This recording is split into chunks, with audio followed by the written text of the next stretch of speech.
नमस्कार विद्यार्थी मित्रांनो, बीबीए ITI परिवारामध्ये आपल्या सगळ्यांचं स्वागत आहे। तर MIDC भरती 2023 ही मागच्या काही दिवसांमध्ये निघली। त्यामध्ये तब्बल 802 रिक्त पदांसाठी ही एग्जाम होते। तर या एग्जामसाठी ऍप्लिकेशन प्रोसेस काय आहे, ही ऍप्लिकेशन प्रोसेस आपण या व्हिडिओमध्ये डिटेलमध्ये बघणार आहोत।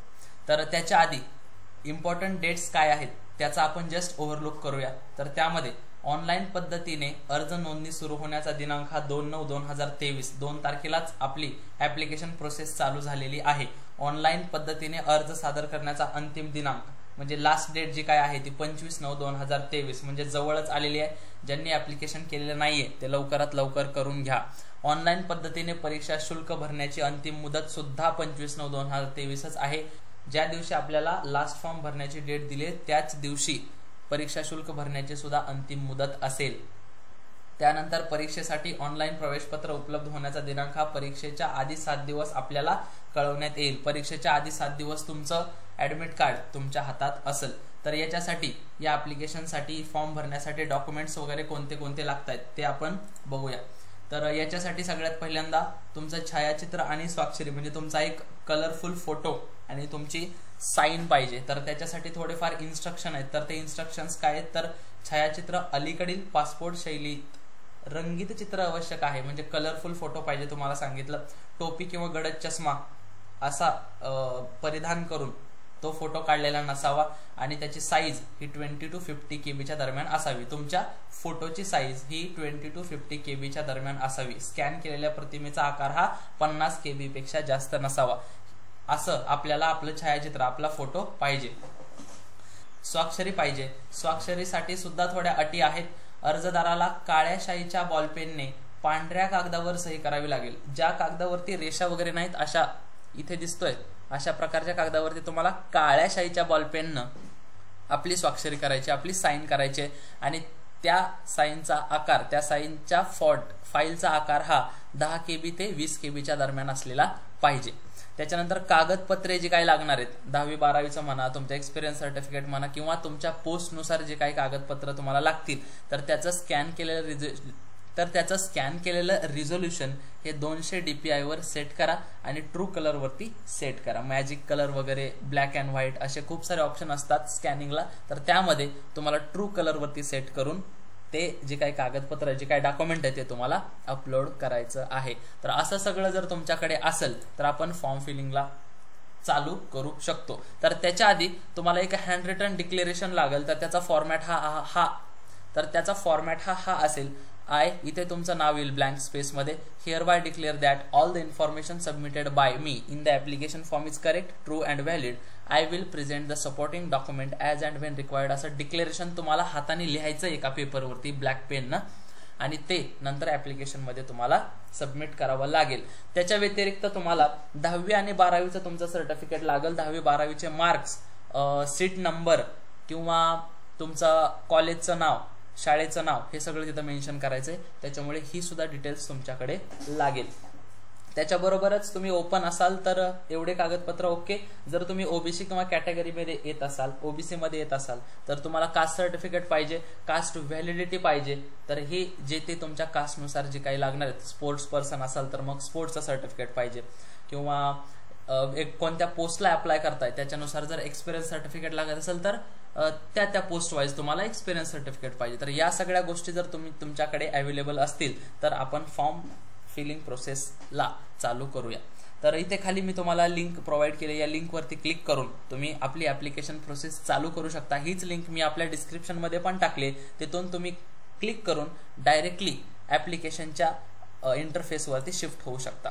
तर त्या लिंक वरती क्लिक केल्यानंतर अशा प्रकारचा इंटरफेस तुम्हाला दिसेल। इथे तुम्हाला basic information, photo, signature, details, preview, upload आणि सिग्नेचर या 6 स्टेप मध्ये आपल्याला आपला ऍप्लिकेशन फॉर्म हा कंप्लीट करायचा आहे। तर मग बेसिक इन्फॉर्मेशन म्हणा किंवा रजिस्ट्रेशन प्रोसेस म्हणा, तर ती रजिस्ट्रेशन प्रोसेस आपल्याला करायची आहे। रजिस्ट्रेशन प्रोसेस करत असताना फर्स्ट नेम, इथे तुमचं फर्स्ट नेम लिहायचंय। कन्फर्म फर्स्ट नेम, जिथे हे फर्स्ट नेम लिहिलंय तेच नाव इथं परत लिहायचंय। मिडल नेम, वडिलांचं नाव किंवा पतीचं नाव लिहायचंय।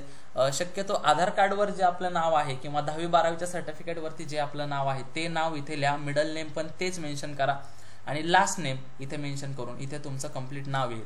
तर असं तुम्हाला सुरुवातीला करायचं आहे। याच्यानंतर तुम्हाला नेक्स्ट त्याच्या खाली येणारे कन्फर्म लास्ट नेम झालं, त्याच्यानंतर मोबाईल नंबर, तुमचा मोबाईल नंबर इथे टाकायचा आहे 10 डिजिट मोबाईल नंबर, त्याच्यानंतर कन्फर्म मोबाईल नंबर इथे तोच नंबर परत रिपीट करायचा आहे। अल्टरनेटिव्ह मोबाईल नंबर इथे टाकायचा आहे, अल्टरनेटिव्ह मोबाईल नंबर जरी नाही टाकला तरी चालेल, काही फरक नाही पडत। ईमेल आयडी टाकायचा आहे, ईमेल आयडी तुम्हाला वरती टाकत असताना विदाऊट डोमेन टाकायचा आहे। डोमेनच्या नंतर इथे क्लिक केल्यानंतर तुम्हाला येईल जीमेल असेल, याहू असेल, hotmail.com असेल, जे पण तुमचं असेल ते डोमेन इथे सिलेक्ट करा आणि कन्फर्म ईमेल आयडी मध्ये with युअर डोमेन तुम्हाला इथे तुमचा ईमेल आयडी मेन्शन करायचा आहे। त्याच्यानंतर सिक्युरिटी कोड जो काही कॅप्चा आहे तो फिल करायचा आहे आणि सेव्ह अँड नेक्स्ट या बटनावरती तुम्हाला सिम्पली क्लिक करायचंय। तर ही वरची माहिती लिहित असताना शक्यतो कॅपिटल लेटर्सचा यूज करा, म्हणजे पुढे कोणती जी काही प्रोसेस होणार आहे तिथे डॉक्युमेंट व्हेरिफिकेशनला वगैरे अडथळा येत नाही। तर ते केल्यानंतर तुम्हाला इथे मोबाईल नंबर फिल केला, इथे तुमचा ईमेल आयडी टाकला, इथे माझा टाकला होता त्यामुळे मी ते हाईड केलंय आणि सेव्ह अँड नेक्स्ट वरती क्लिक केलं की अशा प्रकारची वरती नोटिफिकेशन येते, are you sure the data entered is correct as no change edit app, म्हणजे आता जे काही डेटा तुम्ही प्रोव्हाइड केलाय तो डेटा नंतर चेंज करता येणार नाही असं एक नोटिफिकेशन येतं। मग तुम्ही ओके वरती क्लिक करायचं आणि मग तुमच्या पुढचा इंटरफेस हा येईल। तर त्याच्यानंतर तुमचं रजिस्ट्रेशन तुम्ही ओके वरती क्लिक केलं, आता तुमचं रजिस्ट्रेशन हे कंप्लीट झालेलं आहे। तुम्हाला अशा प्रकारचा युअर प्रोव्हिजनल रजिस्ट्रेशन नंबर, तुमचं रजिस्ट्रेशन कंप्लीट झालंय तर अशा प्रकारचा एक मेसेज तुमच्या ऍप्लिकेशन वरती जो काही आपण मोबाईल नंबर प्रोव्हाइड केलाय त्या मोबाईल नंबरवरती पण जातो आणि इथे पण तुम्हाला रजिस्ट्रेशन नंबर आणि तुमचा पासवर्ड इथे दिलेला असतो। तर इथे तुम्हाला तुमचा स्कॅनड फोटोग्राफ आणि तुमची साइन ही मगाशी ज्याप्रमाणे आपण इन्स्ट्रक्शन वाचल्या होत्या त्याप्रमाणे तयार करून ठेवा आणि तेच तुम्हाला इथे अपलोड करायचे आहेत आणि हे 2 चेकबॉक्स तुम्हाला चेकबॉक्स हे क्लिक करायचे आहेत। चूज फाईल वरती क्लिक करा आणि आपले फोटो अपलोड करून घ्या। चूज फाईल वरती क्लिक करून दोन्ही आपले फोटो आणि सिग्नेचर इथे अपलोड करून घ्या आणि दोन्ही चेकबॉक्स वरती क्लिक करून नेक्स्ट या बटनावरती क्लिक करा। नेक्स्ट या बटनावरती क्लिक केल्यानंतर डायरेक्टली आता आपण 2 स्टेप कंप्लीट केलेल्या आहेत। बेसिक इन्फॉर्मेशन स्टेप कंप्लीट केली, फोटो अँड सिग्नेचर ही पण स्टेप कंप्लीट केली। आता डिटेल्स ही प्रोसेस चालू आहे। ही जी काही स्टेप आहे ती खूप इम्पॉर्टंट आहे। ही प्रोसेस किंवा ही डिटेल्स वाली जी काही स्टेप आहे ते प्रत्येक विद्यार्थ्यासाठी जरा वेगवेगळी होत जाते, कारण तुम्ही ओपन मधून फॉर्म भरताय तर तुम्हाला कास्ट सर्टिफिकेट वगैरे मागणार नाहीत। जर तुम्ही ओबीसी मध्ये भरतायत तर तुम्हाला caste certificate, caste validity, nationality वगैरे, नॉन क्रिमिलियर वगैरे या सगळ्या गोष्टी इथे तुम्हाला मागतील। त्यामुळे प्रत्येकासाठी ही प्रोसेस थोडी वेगळी असेल, त्यामुळे बी केअरफुल। या ठिकाणी फॉर्म फिल करत असताना जरा काळजीपूर्वक फॉर्म फिल करा।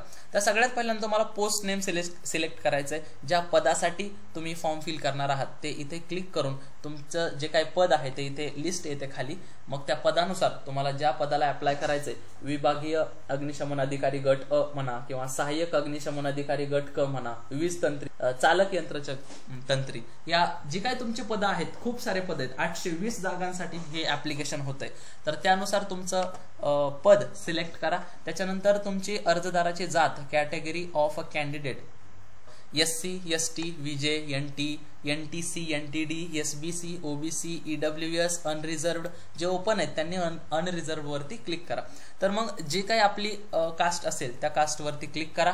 कोणत्या जात प्रवर्गातून अर्ज करत आहात तेच परत तुम्हाला इथे मेन्शन करायचंय। त्याच्यानंतर आपण 40% आणि त्यापेक्षा जास्त दिव्यांगत्व असलेली व्यक्ती आहात का, म्हणजे पर्सनल डिसॅबिलिटी वगैरे आहे का, तर तसं असेल तर तुम्ही यस म्हणा, नसेल तर तुम्ही नो म्हणू शकता। आणि हे सगळं झाल्यानंतर ज्यावेळेस तुम्ही कास्ट वगैरे सिलेक्ट करताय त्यावेळेस तुम्हाला एक नोटिफिकेशन परत एक येते की please indicate your category correctly in the online application form, no change in category will be permitted. म्हणजे एक वेळेस तुम्ही याच्यावरती क्लिक केलं की नंतर तुम्हाला तुमची कास्ट चेंज करता येणार नाही, म्हणून एकदा ते कन्फर्म करून घेतात आपल्याकडून की इज दिस कन्फर्म किंवा इज दिस फायनल असं विचारतात आणि मग आपण ओके वरती क्लिक केल्यानंतर अशा प्रकारचा आपला फॉर्म पुढे शिफ्ट होतो। याच्यानंतर आपल्याला ते खूप सारे प्रश्न विचारतात, आपल्या कॅटेगरीनुसार, आपल्या पोस्टनुसार जे काही आपल्याला क्वेश्चन आलेले आहेत त्या सगळ्या क्वेश्चनचे आन्सर्स आपण देऊन टाकायचे। आपण मेंदूचा अपघात या आजाराने त्रस्त आहात का, जर आपलं ऑपरेशन वगैरे झालं असेल तर तुम्ही यस म्हणा, नसेल तर नो म्हणा। या सगळ्या गोष्टी आपल्या कन्व्हिनियंट जे काही आपले क्वेश्चन आहेत त्याचे आन्सर आपण द्यायचे। आपण आज लेखनिक मदतीची आवश्यकता आहे का? जर तुम्ही PW कॅन्डिडेट असाल तर त्यांच्यासाठी आहे. अर्जदार महिला आरक्षणाअंतर्गत अर्ज करत आहे का? आरक्षण असेल तर तुम्ही यस म्हणा, नसेल तर नो म्हणा. आपल्याकडे उन्नत व प्रगत गटात मोडत असल्याचे वैध प्रमाणपत्र आहे का? नॉन क्रिमिनल सर्टिफिकेट जर तुमच्याकडे असेल तर तुम्ही यस म्हणा, नसेल तर नो म्हणा. ओबीसी वाल्यांसाठी नॉन क्रिमिनल सर्टिफिकेट शक्यतो मागतात, बाकी ओपन किंवा अदर कॅटेगरीसाठी नॉन क्रिमिनल सर्टिफिकेट हे मागत नाहीत. मग नॉन क्रिमिनल सर्टिफिकेट जर तुम्ही यस म्हणलं तर परत नॉन क्रिमिनल सर्टिफिकेटचे सगळे डिटेल्स तुम्हाला मागतील की प्रमाणपत्राचा क्रमांक काय आहे, प्रमाणपत्र तुम्हाला कधी मिळाले, त्याचा दिनांक काय आहे आणि ते कधीपर्यंत चालणार आहे. या सगळ्या गोष्टी तुमच्या त्या नॉन क्रिमिनल सर्टिफिकेटवरती मेन्शन केलेल्या असतात, त्या तुम्हाला इथे फिल करायच्या आहेत. त्याच्यानंतर पुढे असे खूप सारे प्रश्न विचारतात की माजी सैनिक म्हणून आरक्षण लाभ घेऊ इच्छिता का? म्हणजे तुम्ही माजी सैनिक आहात तर तुम्ही यस म्हणा, नसेल तर नो म्हणा. अर्जदार दिव्यांग माजी सैनिक आहे का? असेल तर यस म्हणा, नसेल तर नाही.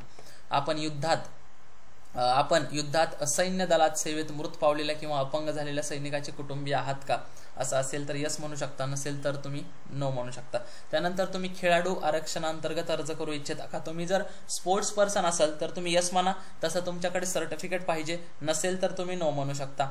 आपण प्रकल्पग्रस्त आरक्षणाचा लाभ घेऊ इच्छिता का? असं असेल तर यस म्हणा, नसेल तर नो म्हणा. आपण भूकंपग्रस्तांच्या आरक्षणाचा लाभ घेऊ इच्छिता का? जर तुम्ही भूकंपग्रस्तामध्ये येत असाल, तसं त्या प्रकारचं सर्टिफिकेट तुमच्याकडे असेल तर तुम्ही यस म्हणा, नसेल तर नो म्हणा. आपण पदवीधर अंशकालीन कर्मचारी आरक्षणाचा लाभ घेऊ इच्छिता का? जे काही ग्रॅज्युएटेड एम्प्लॉई असतात, जर तुम्ही कुठे नोकरी वगैरे केली असेल तर त्यांच्यासाठी अंशकालीन कर्मचारी हा शब्द पर्टिक्युलरली त्यांच्यासाठी यूज केला जातो. तर यस म्हणा, नसेल तर तुम्ही नो म्हणू शकता. तुम्ही अनाथांसाठीच्या आरक्षणाचा लाभ घेऊ इच्छिता का? असेल तर यस म्हणा, नसेल तर नो म्हणा. तर त्याच्यानंतर खूप सारे प्रश्न आहेत अजून. हा झाला अनाथांसाठीचा. त्याच्यानंतरचा प्रश्न येतो जात वैधता, त्याच्यानंतर येतो आपली गृहरक्षक दलामध्ये कमीत कमी 3 वर्ष इतकी सेवा झालेली आहे का? तुम्ही होमगार्ड वगैरे होता का याच्या पहिले? तर तुम्ही यस असेल तर यस म्हणा, म्हणजे तुम्ही केली असेल नोकरी तर यस म्हणा, नसेल केली तर नो म्हणा. अग्निशमन विमोचक या पदासाठी आवश्यक शैक्षणिक पात्रता करिता पूर्ण करीत आहात का? जी पण तुमची पर्टिक्युलर पोस्ट असेल त्याचं पण तुमच्याकडे पाहिजे. आणि इथे पर्टिक्युलरली त्यांनी अग्निशमन विमोचन या पदासाठीच काय म्हणतो आपण मेन्शन केलंय. जर तुमच्याकडे असेल तर तुम्ही यस या बटनावरती क्लिक करा, नसेल तर तुम्ही नो या बटनावरती क्लिक करा. आपण महाराष्ट्र कर्नाटक सीमा भागातील महाराष्ट्र शासनाने दावा सांगितलेल्या 865 गावातील मराठी भाषिक उमेदवार आहात का? जे काय बाउंड्रीवरच्या 865 बेळगाव वगैरे ते प्रकरण झालं होतं मध्ये, तर त्यात 865 गावं हे महाराष्ट्रात इन्क्लूड केलेत कर्नाटक मधले. तर त्याच्यापैकी कोण आहे का? तर तुम्ही असाल तर यस करा, नसाल तर नो करा. आपला कर्मचारी क्रमांक हा कधी येतोय? तर तुम्ही जर MIDC मध्ये ऑलरेडी कर्मचारी आहात तर तुम्हाला एक काय म्हणतो आपण एम्प्लॉय नंबर दिला जातो, कर्मचारी क्रमांक. तर तो इथे तुम्हाला मेन्शन करायचा. तुम्ही जर यस म्हणला की मी MIDC मध्ये कार्यरत आहे, यस म्हणले तर तुम्हाला इथे तुम्हाला एक पर्टिक्युलरली नंबर दिला जातो, तो नंबर तुम्हाला इथे मेन्शन करायचा. नसेल तर तुम्ही नो म्हणा. तुम्ही जर इथे नो वरती क्लिक केलं तर हा चेक बॉक्स किंवा हा जो बॉक्स आहे तो आपोआप हाईड होऊन जातो, बरोबर, इनॅक्टिव्ह होऊन जातो. आणि जर मग तुम्ही MIDC मध्ये इथं यस केलं तर मग हा पण बॉक्स तुम्हाला फिल करावा लागेल की तुम्ही किती दिवसापासून MIDC मध्ये काम करताय वगैरे वगैरे. या सगळ्या गोष्टी तुम्हाला खाली विचारतील. याच्यानंतर आपल्याला आपली नॅशनॅलिटी मेन्शन करायची, ऑफकोर्स इंडियन. त्याच्यानंतर तुमच्याकडे ऑफकोर्स भारतीय. तुमच्याकडे आधार कार्ड आहे का असं विचारलंय. आधार कार्ड तुमच्याकडे असेल तर यस म्हणा आणि तुमचा आधार कार्डचा नंबर इथे फिल करा. त्यानंतर तुम्हाला एक्झाम सेंटरचे प्रेफरन्स टाकायचे, 3 प्रेफरन्स टाकायचे तुमच्या सोयीनुसार. इथे सिलेक्ट केल्यानंतर खाली जे काही एक्झाम सेंटर येतील तर तुमच्या सोयीनुसार कोणत्याही 3 एक्झाम सेंटरला तुम्ही प्रेफरन्स देऊ शकता. त्याच्यानंतर पर्सनल डिटेल्स आपल्याला विचारतात. त्यामध्ये त्यांनी सगळ्यात सुरुवातीला आपली डेट ऑफ बर्थ विचारली, तर आपले डेट ऑफ बर्थ तिथे मेन्शन करा. त्यानंतर आपलं जेंडर मेन्शन करा, मेल आहे, फिमेल आहे, ट्रान्सजेंडर आहे, जे पण असेल त्याच्यावरती क्लिक करा. त्यानंतर do you have twin brother or sister, तुम्हाला जुळी भावंडे आहेत का असं विचारलंय. जर तुम्ही जुळे भावंडे असाल तर तुम्ही यस वरती क्लिक करा, नसेल तर नो म्हणा. आणि जर तुम्ही यस वरती क्लिक केलं तर मग तुमच्या जुळ्या भावाचं नाव काय आहे. मग जुळा भाऊ असेल तर मेल वरती क्लिक करा, जुळी बहीण असेल तर मुलीवरती फिमेल वरती क्लिक करा. म्हणजे जुळे ही फक्त मुलीच किंवा जुळे ही फक्त मुलीच असं असू नाही शकत. कधी कधी जुळे दोन्ही मुलं असू शकतात, दोन्ही मुली असू शकतात, किंवा जुळे कधी एक मुलगा कधी एक मुलगी असं पण होऊ शकतं. त्यामुळे त्यांनी पर्टिक्युलरली त्या ट्विनचं जेंडर आपल्याला विचारलंय. त्याच्यानंतर तुमची वैवाहिक स्थिती विचारली, मॅरिटल स्टेटस विचारलंय. अनमॅरिड असाल, तुमचं लग्न नसेल झालं तर तुम्ही अनमॅरिड वरती क्लिक करा. तुमचं लग्न झालेलं असेल तर तुम्ही मॅरिड वरती क्लिक करा आणि जे काय असेल ते ऑप्शन तुमच्या नुसार क्लिक करा. त्यानंतर तुम्हाला वडिलांचं नाव विचारलंय, वडिलांचं नाव इथे फिल करा, आईचं नाव फिल करा. आणि जर तुम्ही इथे अनमॅरिड वरती क्लिक करत आहात तर हे स्पाऊस नेम, पती किंवा पत्नीचं नाव, आपल्या पार्टनरचं नाव. जर तुम्ही अनमॅरिड वर क्लिक केलं तर हा चेकबॉक्स हा आपोआप हाईड होतो, इनऍक्टिव्ह होतो. जर तुम्ही मॅरिड म्हणले तर हा ऍक्टिव्ह होतो. इथे तुम्हाला तुमच्या पतीचं किंवा पत्नीचं नाव लिहावं लागतं. तर ही प्रोसेस कंप्लीट केल्यानंतर आपल्याला ऍड्रेस विचारतात. मग तुम्ही तुमचा आधार कार्डवर असलेला, शक्यतो आधार कार्डवर असलेला ऍड्रेस मेन्शन करा. इथे पत्ता टाका, त्यानंतर तालुका टाका, जिल्हा टाका, स्टेट टाका, आपला पिनकोड फिल करा. आणि इथे एक चेकबॉक्स दिलाय, same as address for correspondence. जर तुम्ही हा जो काय ऍड्रेस आहे तो परमनंट ऍड्रेस आहे, हा जो काय आहे तो करस्पॉन्डन्स म्हणजे कामाचा पत्ता, या ठिकाणी तुम्ही आता राहताय आणि या ठिकाणी तुम्ही तुमचा परमनंट, तुमचा होम टाउनचा ऍड्रेस आहे असं असेल तर तुम्ही दोन्ही ऍड्रेस वेगवेगळे टाकू शकता. अन्यथा या बॉक्सवरती क्लिक करून परमनंट ऍड्रेस आणि करस्पॉन्डन्स ऍड्रेस हा सेम असू शकतो आणि तो तुम्ही सेम करू शकता. त्यानंतर तुम्हाला इथे ऍड्रेस फॉर जीएसटी इनव्हॉइसिंग याच्यावरती क्लिक करून शक्यतो परमनंट ऍड्रेस असा ऑप्शन येतो खाली, तर परमनंट ऍड्रेस याच्यावरती क्लिक करा. त्याच्यानंतर तुम्हाला इथं खाली एक विचारलं येतं की ऍप्लिकेशन फीस, ज्या पदासाठी तुम्ही अप्लाय केलं किंवा तुम्ही ओबीसी मध्ये आहात का ओपन आहात याच्यानुसार इथे तुम्हाला अमाऊंट येते, ते अमाऊंट तुम्हाला दिसत असेल. त्यानंतर व्हॅलिडेट युअर डिटेल्स या बटनावरती क्लिक करून पुढे तुम्ही सेव्ह अँड नेक्स्ट या बटनावरती क्लिक करू शकता. सेव्ह अँड नेक्स्ट बटनावरती क्लिक केल्यानंतर एज्युकेशनल क्वालिफिकेशन तुम्हाला आता भरायचं. एज्युकेशनल क्वालिफिकेशन भरण्यासाठी तुम्हाला SSC, HSC, graduation, post graduation तुमच्या पोस्टनुसार, तुमच्या पोस्टला जर पोस्ट ग्रॅज्युएशनची गरज असेल तर तुम्हाला पोस्ट ग्रॅज्युएशनचं जे काही डिटेल्स आहेत त्या फिल कराव्या लागतील. पोस्ट ग्रॅज्युएशनची तुमच्या पोस्टसाठी, ज्या पोस्टला तुम्ही अप्लाय करताय त्या पोस्टसाठी गरज नसेल तर तुम्ही एसएससी, एचएससी आणि ग्रॅज्युएशन एवढं जरी फिल केलं तरी चालेल. तर इथे पर्टिक्युलरली तुमच्या विद्यापीठाचं नाव लिहायचं आहे, तुम्ही कोणत्या विषयामध्ये किंवा कोणत्या शाखेमध्ये पदवी घेतलेली आहे, डिप्लोमा केलाय, एसएससी, एचएससी, पोस्ट ग्रॅज्युएशन केलंय ते इथे पर्टिक्युलरली सिलेक्ट करायचंय. त्यानंतर सर्टिफिकेशन नंबर, आपल्याला जे सर्टिफिकेट मिळतं त्यावरती पर्टिक्युलरली तो नंबर मेन्शन केलेला असतो, तर तो नंबर इथे तुम्हाला लिहायचा आहे. आणि तुम्ही एसएससी उत्तीर्ण कधी झाले, एचएससी उत्तीर्ण कधी झाले, ग्रॅज्युएशन तुम्ही कधी कंप्लीट केलं किंवा पोस्ट ग्रॅज्युएशन तुम्ही कधी कंप्लीट केलं त्या डेट इथे मेन्शन करायच्या आहेत. त्यानंतर तुम्हाला किती टक्के मिळाले, म्हणजे किती टक्क्याने तुम्ही 10वी पास आउट झाला, 12वी पास आउट झाला, किती सीजीपीए किंवा किती टक्क्याने तुमचं ग्रॅज्युएशन कंप्लीट झालं, पोस्ट ग्रॅज्युएशन कंप्लीट झालं, हे सगळं इथे मेन्शन करायचंय. आणि त्यानंतर आपल्याला श्रेणी मिळते, ग्रेड मिळतात की first class, second class, pass class, तर त्यानुसार तुम्हाला सिलेक्ट करायचं आहे. 75% अबव असेल तर तुम्ही फर्स्ट क्लास मेन्शन करू शकता, त्याच्या खाली असेल तर तुम्ही सेकंड क्लास किंवा पास क्लास मेन्शन करू शकता. तर हे सगळं फिल झाल्यानंतर तुम्हाला तुमच्या पदवीनुसार जे काही तुम्ही पोस्ट अप्लाय केलेली आहे त्याच्यानुसार इथे एक्सपिरियन्स विचारला जातो की तुम्हाला 7 years एक्सपिरियन्स आहे का सिव्हिल इंजिनिअरिंगमध्ये. तुम्हाला असेल तर यस म्हणा, नसेल तर नाही म्हणा. हे सगळे चेकबॉक्स तुम्ही क्लिअर करून घ्या. 3 वर्षाचा एक्सपिरियन्स आहे का, मराठी लँग्वेजचं नॉलेज आहे का, do you have passed MSCIT exam, MSCIT exam तुम्ही पास केलेली आहे का, अशा प्रश्नांची उत्तरं तुम्ही तुमच्या सोयीनुसार द्या किंवा तुमच्या पर्टिक्युलर प्रत्येकाचा आन्सर वेगळा येणार आहे, त्यामुळे ते चेकबॉक्स तुम्ही चेक करा. त्याच्यानंतर त्यांनी दिले डिटेल ऑफ पोस्ट क्वालिफिकेशन आणि एक्सपिरियन्स. जर तुम्हाला असेल, एखाद्या प्रेझेंटली तुम्ही वर्किंग असाल, कुठेतरी एखाद्या कंपनीमध्ये जॉब वगैरे करताय तर ते पण तुम्ही मेन्शन करू शकता.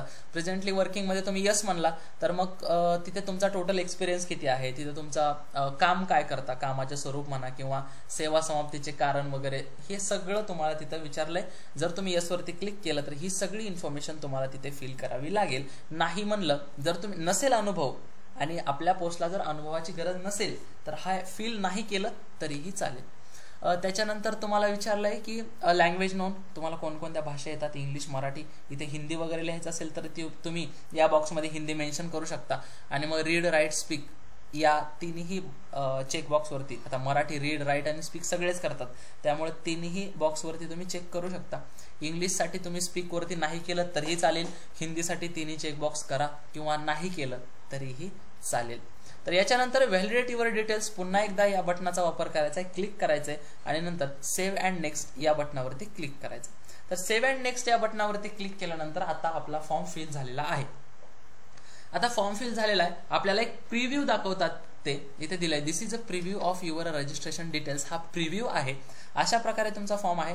इथे जे काही तुम्हाला ब्ल्यू कलरचा बॉक्स दिसतो, इथे सगळी आपली इन्फॉर्मेशन येते. या ठिकाणी तुमचा फोटो येतो, इथे तुमची सगळी इन्फॉर्मेशन येते, जे फुल नेम, जे आपण तिकडे रजिस्ट्रेशनच्या वेळेस नाव लिहिलं होतं ते नाव येतं, पोस्ट नेम, कोणत्या पदासाठी अप्लाय केलं ते नाव येतं. तर हे सगळं पुन्हा एकदा चेक करायचंय, केअरफुली रीड करून घ्यायचंय, या सगळ्या गोष्टी वाचायच्यात, इकडे बरोबर आहेत का ते चेक करायचं, इथे आपली इन्फॉर्मेशन असेल, स्वतःची इन्फॉर्मेशन.